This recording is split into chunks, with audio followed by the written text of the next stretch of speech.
मेरी उम्र 20 साल थी। घर में पैसे की तंगी के चलते मैं गीता देवी के घर पर काम करने लगी।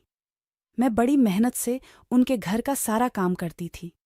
उनके घर में जितने लोग उतनी ही फरमाइशें। सुबह से ही मेरे नाम आदेशों की लाइन लगनी शुरू हो जाती थी।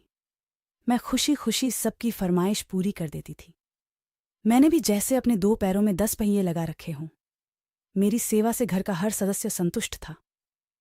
गीता देवी का परिवार मेरी सेवा और ईमानदारी को स्वीकार भी करता था। मैं थी भी गुणों की खान। दूध सा गोरा और कमल सा चिकना बदन, कजरारे नैन, रसीले होंठ, पतली कमर, काली नागिन जैसे काले लंबे बाल और ऊपर से खनकती हुई आवाज़। मेरी खूबसूरती मेरी किसी फिल्म की हीरोइन होने का एहसास कराती थी। घर की मालकिन गीता देवी की बेटी रचना, जो मेरी हमउम्र थी, पुराने मगर मॉडर्न डिज़ाइन के कपड़े जब मैं पहन लेती थी तो मेरी खूबसूरती में और भी निखार आ जाता था। गीता देवी का बेटा अजय तो मुझ पर लट्टू था। हमेशा मेरे आसपास डोलते रहने की कोशिश करता रहता था। मैं भी मन ही मन उसे चाहने लगी थी। अब तक हम दोनों में से किसी ने भी अपने मन की बात एक दूसरे से जाहिर नहीं की थी। घर के दूसरे कामों के अलावा गीता देवी की बूढ़ी सास की देखभाल की पूरी जिम्मेदारी भी मेरे कंधों पर ही थी। दरअसल गीता देवी एक कॉलेज की प्रिंसिपल थी। उन्हें सुबह के 8 बजे तक घर छोड़ देना पड़ता था। बड़ा बेटा अजय और बेटी रचना दोनों सुबह 9 बजे तक अपने अपने कॉलेज के लिए निकल जाते थे। गीता देवी के पति रमन जी का खुद का बिजनेस था। उनके मिलने वालों के चाय नाश्ते का इंतजाम भी मुझको ही देखना पड़ता था। मैं सुबह के 7 बजते बजते उनके फ्लैट पर पहुंच जाती थी। पूरे 10 घंटे लगातार काम करने के बाद शाम के 6 बजे तक ही मैं अपने घर लौट पाती थी। उस दिन मैं गीता देवी के घर पर अकेली थी। बूढ़ी अम्मा भी किसी काम से पड़ोस में गई हुई थी। घर का काम निपटाकर थोड़ा सुस्ताने के लिए मैं जैसे ही बैठी, दरवाजे की घंटी बज उठी। मैंने दरवाज़ा खोला तो सामने अजय खड़ा था। घर में और कोई नहीं है क्या? अजय ने अंदर आते हुए पूछा। नहीं, मैंने छोटा सा जवाब दिया। कमरे में खुद के अलावा अजय की मौजूदगी ने मेरे दिल की धड़कनें बढ़ा दी थीं। मैं अपनी नज़रें चुरा रही थी। उधर अजय का दिमाग मुझको अकेला पाकर बहकने लगा था। अजय ने अपने कमरे में जाते हुए मुझको एक गिलास पानी देने के लिए आवाज़ लगाई। मैं पानी लेकर कमरे में पहुंची। अजय ने मुझे गिलास मेज पर रख देने का इशारा किया। गिलास रखकर जब मैं लौटने लगी तो अजय ने मुझे पीछे से अपनी बाहों में कसकर जकड़ लिया। एक तो लड़की की गदराई देह है, मुश्किल से मिली तन्हाई और मालिक होने का रोब।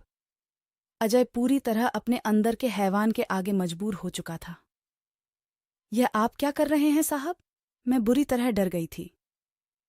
वही जो तुम चाहती हो। तुम्हें तो फिल्मों की हीरोइन होना चाहिए था। इन कंगालों के घर पैदा हो गई तुम। कोई बात नहीं, तुम तो किसी बड़े घर की बहू बनने के लायक हो। मेरी जान, मैं तुम्हें बहुत प्यार करता हूँ। मैं तुमसे शादी करना चाहता हूँ।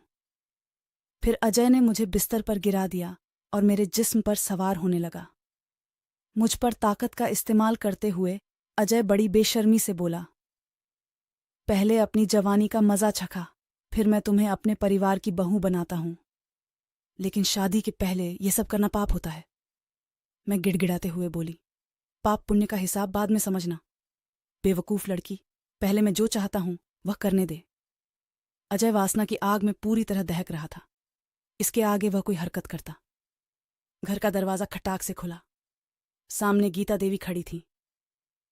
अपनी माँ को देख अजय पहले तुझे पा, फिर पैतरा बदलकर पलंग से उतर गया। मैं भी उठ खड़ी हुई। ये सब क्या हो रहा है? गीता देवी चीखते हुए बोली, देखिए ना मम्मी, ऐसी बदचलन लड़की को आपने घर में नौकरी दे रखी है। अकेला देखकर इसने मुझे जबरन बिस्तर पर खींच लिया या इस घर की बहू बनने के सपने देख रही है। अजय ने एक ही सांस में अपना कसूर मेरे सिर पर मढ़ दिया। नहीं मालकिन नहीं, ये सच नहीं है। कहते हुए मैं रो पड़ी। देख रही है मम्मी, कितनी ढीठ है या लड़की, या कब से मुझ पर डोरे डाल रही है। आज मुझे अकेला पाकर अपनी असलियत पर उतर ही आई। अजय सफाई देता हुआ बोला, मैं खूब जानती हूँ, इन छोटे लोगों को अपनी औकात दिखा ही देते हैं। अब मैं इसे काम पर नहीं रख सकती। रीता देवी मुझ पर आंखें तरेड़ते हुए बोली, नहीं मालकिन, ऐसा मत कीजिए, हम लोग भूखे मर जाएंगे। मैं बोली, भूखे क्यों मरोगे? अपनी टकसाल लेकर बाजार में बैठ जाओ। अपनी भूख के साथ साथ दूसरों की भी भूख मिटाओ। घरों में झाड़ू पोछा करके कितना कमा होगी। चलो निकलो अभी मेरे घर से, मेरे बेटे पर लांछन लगाती है, गीता देवी बेरुखी से बोली। मैं हैरान सी सब कुछ सुनती देखती रही। मेरा सिर चकराने लगा। कुछ देर में जाकर मैं संभली और बिना उनकी तरफ देखे दरवाजे से बाहर निकल गई। घर आकर मैंने रोते रोते सारी दास्तान अपनी माँ को सुनाई। मेरी माँ हैरान रह गई। माँ, इसमें मेरी कोई गलती नहीं है। ये सच है कि मैं मन ही मन अजय बाबू को चाहने लगी थी, पर इन सब बातों के लिए कभी तैयार नहीं थी। वह तो ऐन वक्त पर मालकिन आ गई और मैं बर्बाद होने से बच गई। मुझे माफ़ कर दो माँ। मैं रोने लगी। माँ ने मुझको खींचकर गले से लगा लिया। मैं काफ़ी देर तक माँ से लिपटकर रोती रही। रो लेने के बाद मेरा जी हल्का हो गया। मैं लुटते लुटते बची थी। इसके लिए मैं मन ही मन गीता देवी को धन्यवाद भी दे रही थी। ऐन वक्त पर उनका धमकाना मेरे लिए वरदान साबित हुआ था। मुझको अब अपने सपनों के टूट जाने का कोई गम नहीं था। मेरे सपनों का राजकुमार तो अंदर से बड़ा ही बदसूरत निकला था। महीने की पगार की आस टूट गई तो क्या हुआ, इज्जत का कोहिनूर तो बच गया। वह अगर लुट जाता तो किस दुकान पर वापस मिलता। इतना कहकर मेरी माँ ने इत्मीनान की एक लंबी सांस ली। कुछ खोते खोते बहुत कुछ बच जाने का संतोष मेरे चेहरे पर भी दिखने लगा था।